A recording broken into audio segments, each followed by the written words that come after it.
Sporting Law, brought to you from the team at Sprung.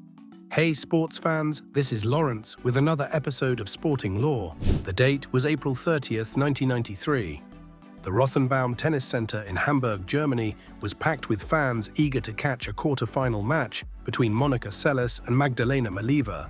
It seemed like just another day in the world of professional tennis, another opportunity for the sport's next generation to shine.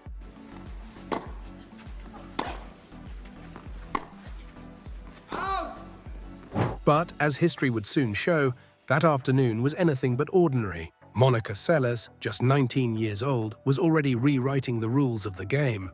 8 Grand Slam titles to her name, the youngest ever world #1 at the time, and a playing style that frankly was revolutionary. Two-handed strokes from both sides, forehand and backhand, that came with ruthless precision. In every way, she defined dominance. Fans marveled at her aggression on the court, and opponents, well, they feared it. And yet, what no one could foresee, not her fans, not her opponents, not the officials standing at the edge of the court, was how that day would descend into chaos. During a changeover, as the players reset for another set of play, a man suddenly broke through the crowd. He wasn't holding a sign or a camera. Instead, in his hand was a knife. In a horrifying instant, he drove it into Monica's back. The assailant, as it turned out, wasn't just any fan. He was obsessed with Steffi Graf, Monica's fiercest rival at the time, a rivalry that had captivated millions.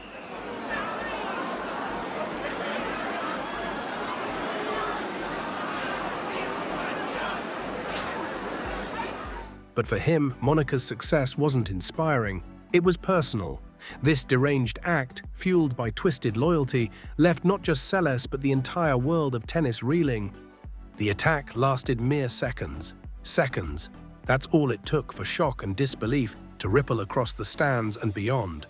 The image of Seles collapsing, clutching her back, became an unforgettable and heartbreaking moment in sports history. The seconds it took for that knife to strike didn't just end a match. They fundamentally altered a life. Monica Seles faced something far greater than any opponent across the net. The weight of trauma, both physical and mental. The injury itself, though painful, healed with time. But the scars that no one could see, they would linger. The stabbing left her with post-traumatic stress disorder and a deep depression, a darkness that she would spend years trying to overcome. What followed wasn't just a hiatus from tennis. It was 28 months of wrestling with a new reality. Seles, once invincible, now found herself vulnerable. The question on everyone's mind was loud and clear. Would she ever make it back? And perhaps most painfully, Monica had to confront that same question within herself. Tennis had been her life, but after experiencing something so devastating, even stepping onto a court must have felt like an insurmountable hurdle. For someone as dominant as Seles, the impact of being sidelined was profound. But more than that, it highlighted something bigger, something that extends far beyond sports. Athletes, no matter how strong they appear, face immense pressure. They're expected to push through injuries, ignore the mental burden, own it, and just keep competing. But let's be honest, when trauma like this happens, it's impossible for anyone, even a champion like Monica, to just keep going as if nothing changed. And so, for Monica, those 2 years away weren't just about recovering her back. They were about reclaiming herself. The mental endurance it took to even think about competing again. That's remarkable. I mean, think about it. She wasn't just battling her fears, she was battling the expectations of an entire world, waiting to see if she could still be the Monica Seles they knew. Her story reminds us of the immense courage it takes to face not just the court, but the challenges within.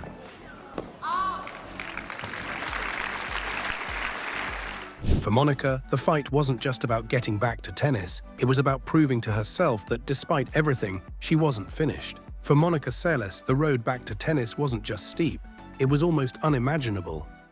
But in August of 1995, after 28 months away, she did the unthinkable. She returned.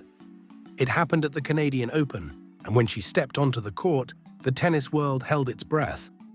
This wasn't just her first match since that tragic day in Hamburg.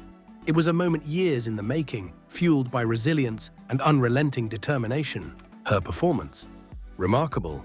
In her very first tournament back, she not only made it to the finals, but just weeks later, went on to win the Canadian Open title. It was as if she was saying, "I'm still here," with every fearless stroke. But she wasn't just competing, she was reminding the world of who she was, a fighter, a champion, someone who wouldn't be defined by the worst thing that ever happened to her. And then came the 1996 Australian Open. With the tennis community watching in awe, Monica Seles delivered one of the most inspiring performances in Grand Slam history. She didn't just compete, she triumphed. Securing her 9th and final Grand Slam title, Monica proved to herself and to the world that her fighting spirit was unbroken. That victory wasn't just another trophy for the shelf, it was a symbol of her resolve, her courage, and her love for the game.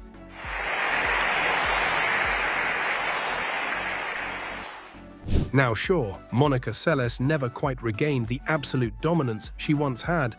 But let's be honest, her story was never just about the wins or the titles. It's about what she overcame, what she endured to simply step back onto that court. Her journey resonates far beyond tennis. It's about hope, perseverance, and proving that even after life knocks you down, you can rise again. Today, Monica's legacy isn't just in the record books, it's in the hearts of anyone who's faced adversity and needed reassurance that they could make it through. Her story is a testament to the unbreakable human spirit, a reminder that sometimes the greatest victories happen off the court.